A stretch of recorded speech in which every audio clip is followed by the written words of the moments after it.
আপনি যদি এক্স ব্লেডও চালান তাইলেও আপনি বুঝতে পারবেন যে ভার্সন 2 হর্নেট এর মধ্যে আসলে কি পার্থক্য আছে। যেটা ওটা সেল করার পরপরই হর্নেট V2 কিনলাম আর কি, ভার্সন 2 যেটা। বাইরে ভাই কি বলবো কন, এই বাইক মনে করেন যে আপনার আসলে চালানোর মতো কোনো পরিবেশই নাই। সারা কোনো বাইক না কি এইটা জিনিস, এত হার্ড বাইক। সামনের ফ্রন্টের হেডলাইট হ্যান্ডেল সহ কাপে অলরেডি। এই বাইকটা চালাতে মোটামুটি এত ধরনের পেইন নিছি, প্রায় 4200 কিলোমিটার রান করেছি বাইকটা, তারপরে এটাকে সোল্ড আউট করে দিছি আমি। আসসালামু আলাইকুম রহমতুল্লাহি বারাকাতুহু। Hello everyone, ride and roam YouTube চ্যানেলের পক্ষ থেকে আপনাদেরকে স্বাগতম জানাই আরও একটা নতুন ভিডিওতে। আসলে ভিউয়ার্স, ফাইনালি আল্লাহর রহমতে এই MT-15 V2 এই বাইকটা আমার অনেক দীর্ঘদিনের পছন্দ।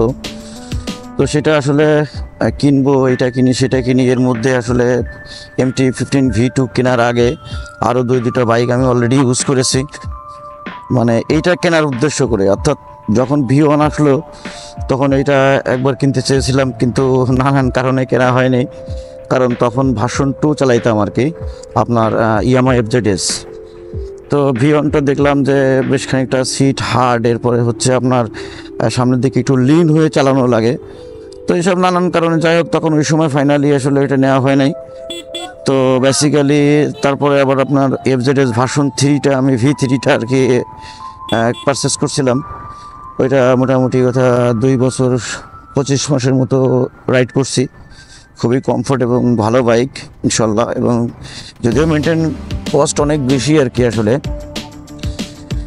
তো সর্বোপরি বাইকটা আমি দীর্ঘদিনই রাইড করছি, প্রায় 25-26 মাস। আসলে এটা কিন্তু অনেক বেশি আমার জন্য, বিশেষ করে কারণ আমি এতদিন একটা বাইক রাইড করি না। তো ফাইনালি ভার্সন 2 MT-15-এর এই বাইকটা নেওয়ার খুব আকাঙ্ক্ষা ছিল, কিন্তু আর্থিক সমস্যার কারণে আসলে সময় মতো নেওয়া হয় না এই বাইকটা। তো এইটা ভার্সন 3 FZS যেটা ওটা সেল করার পরপরই হর্নেট V2 কিনলাম আর কি, ভার্সন 2 যেটা। বাইরে ভাই কি বলবো কন, এই বাইক মনে করেন যে আপনার আসলে চালানোর মতো কোনো পরিবেশই নাই। সারা কোনো বাইক না কি এইটা জিনিস, এত হার্ড বাইক। সামনের ফ্রন্টের হেডলাইট হ্যান্ডেল সহ কাপে অলরেডি। এই বাইকটা চালাতে মোটামুটি এত ধরনের পেইন নিছি, প্রায় 4200 কিলোমিটার রান করেছি বাইকটা, তারপরে এটাকে সোল্ড আউট করে দিছি আমি। এবং অনেকগুলো প্রবলেম এই হুন্ডা হর্নেট ভার্সন 2 যারা অলরেডি রাইড করতেছেন তারা বুঝবেন। যদি কেউ ইয়ামাহা থেকে শিফট হন বা TVS বা বাজাজ বা অন্যান্য যে কোম্পানির বাইকগুলো আছে সেগুলোতে যদি শিফট করেন তাহলে আপনি বুঝতে পারবেন যে এটার মধ্যে আসলে কী কী পার্থক্য আছে। দেন আপনি যদি এক্স ব্লেডও চালান তাইলেও আপনি বুঝতে পারবেন যে ভার্সন 2 হর্নেট এর মধ্যে আসলে কী পার্থক্য আছে। দুইটা বাইকই ভাই দুই রকমের ক্যাটাগরি ভাই। এই যে একটা ব্র্যান্ড, আমি ব্র্যান্ডের সুনাম বলতেছি না, এটাও তো সামনে আপনার USD সাসপেনশন, বাট ওইটাতেও USD সাসপেনশন হর্নেট 2তে। বাট দুইটার মধ্যে ভাই আকাশ আর পাতালের ডিফারেন্স, আসলে কি বলবো বলেন। যাই হোক, ফাইনালি আল্লাহর একটা অশেষ রহমত। খুবই মন খারাপ ছিল ভার্সন 2 নেওয়ার পরে হর্নেটের। ওইটা আসলে যে এত রকমের সমস্যা, হ্যান্ডেল বার বাঁকা ছিল, তারপরে আপনার অয়েল লিক করতো, নানান প্রবলেম। এরপরে হচ্ছে বাইকের রেডিয়াল টায়ার না, সেটাতে বাইক কাঁপাকাঁপি শুরু করতো, নানান তার সমস্যা, স্কিড করতো ব্রেক করলে। এতগুলো সমস্যা নিয়ে তো ভাই বাইক চালানো যায় না, যে কোনো একটা সমস্যা তো আপনার থাকবে। যেমন এই যে V2টা, আপনি একটা ব্যাগ হুক লাগাইতে পারবেন না, পিলিয়ন বেশ মোটা সোটা পিলিয়ন নিয়ে আপনি রাইড করতে পারবেন না। আসলে এই ধরনের যে স্পোর্টস টাইপের ক্যাটাগরির যে বাইক, সেটা কিন্তু আসলে 2-3 জন নিয়ে রাইড করার মতো বাইক না। এটা সিঙ্গেলি আপনি রাইড করবেন, এটাই। মাঝে মধ্যে আপনার একটু বেশি হাই পাওয়ারের দরকার, সেই ক্ষেত্রে আপনি পাওয়ারটা ইনক্রিজ করবেন। এই বেসিক্যালি বাইকটা কিন্তু এই ধরনের। এখন দেখা যাচ্ছে যে আপনি বাইক কিনে যদি মনে করেন যে চাইলের বস্তা, আইটার বস্তা, গমের বস্তা সবই যদি লোড দেন ভাই, তাইলে মনে করেন যে এই MT-15 V2 আপনার জন্য না। যাই হোক, এটা তার ব্যক্তিগত ব্যাপার, বাইক সে কীভাবে সাজাবে না সাজাবে। তো যেটা ফাইনালি আল্লাহর একটা অশেষ রহমত যে বাইকটা আসলে ফাইনালি পারচেস করলাম। এটা নিয়ে অনেক ট্যুর হবে। আমি আসলে বাইক লাভার, আমার জাপানি RX আছে এখনও স্ট্যান্ড বাই 2টা, আবার এই V2। এরপরে আবার চিন্তা করতেছি একটা স্কুটি কিনবো ইনশাল্লাহ, যদি আপনাদের দোয়া এবং ভালোবাসা থাকে সেট দেওয়ার জন্য। সো মানুষের আরেকটা দিক পজিটিভ হচ্ছে যে ইয়ামার থেকে ঝুঁকতেছে বা ঝুঁকে আমি যেমন এই হুন্ডা থেকে ফিরিয়ে ব্যাক করে আবার ইয়ামাইতে চলে আসছি শুধু সার্ভিসের কারণে। ভাই আমার কি বলবো, হুন্ডা হর্নেটের এই হ্যান্ডেলটার প্রবলেমের কারণে বাইকটা সেল করে দিলাম, মাথা কাঁপে। এবং আরেকটা জিনিস দেখেন, 16/2/2025 আমি হুন্ডা বাংলাদেশ প্রাইভেট লিমিটেডের যে কোনো একটা XYZ অথরাইজ একটা শোরুম থেকে আমি বাইকটা এই ওয়ারেন্টিটা ক্লেম করিয়ে নেই হ্যান্ডেলের প্রবলেমের জন্য।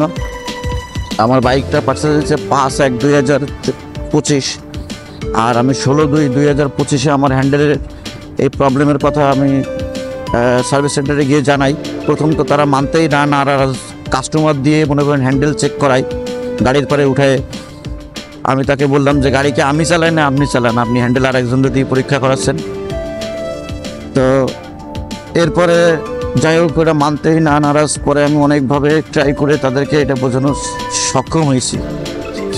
তো 16/2-তে ওয়ারেন্টি ক্লেম করানো, আর আমি গত 12 বা 11 তারিখে মেবি 11/3 সামথিংয়ে আমি 11/3/2025 আমি শোরুমে যাই, যাওয়ার পরে সার্ভিস সেন্টারে যাই।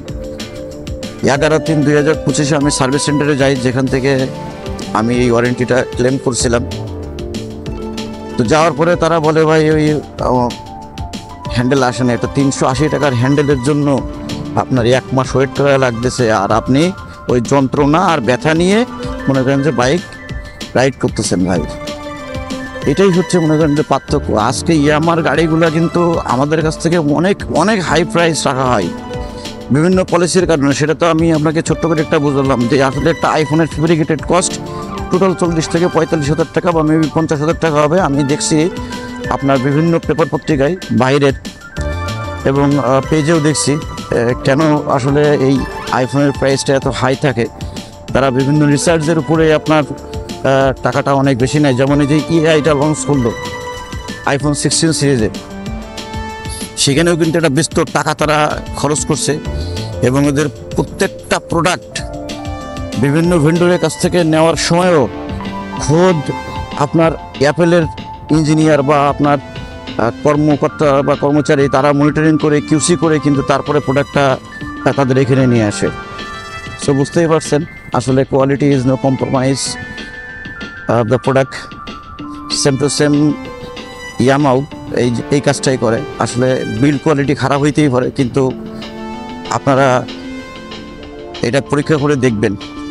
সো ভিউয়ার্স, এই ভিডিওটা দেখার পরে হয়তো বা অনেকেই নেগেটিভ আলোচনা করবেন, তাতে আমার কিচ্ছু যায় আসে না, কারণ আমি যেটা সত্য সেটাকেই তুলে ধরার চেষ্টা করি, কারোর পক্ষে দালালি করতে চাই না। সো ভিউয়ার্স, ভিডিওটা যদি ভালো লাগে, আর এই ভার্সন 2টা নিয়েছি আপনাদের সাথে আরও অনেক কথা শেয়ার করব। আমাদের মোটামুটি আসলে অনেক কিছুই জানার আছে বা অনেক কিছুই বোঝার আছে, তো সেই ক্ষেত্রে চেষ্টা করব। সো ভিউয়ার্স, আজকের এই ভিডিওটা যদি আপনাদের ভালো লাগে তাহলে একটা লাইক, একটা কমেন্টস এবং একটা শেয়ার করে পাশে থাকবেন। আর যদি ভালো না লাগে ডিসলাইক বাটনটাকে একটা প্রেস করে দিবেন। এই শুভকামনায় আল্লাহ হাফেজ। আসসালামু আলাইকুম ওয়া রাহমাতুল্লাহি ওয়া বারাকাতুহু।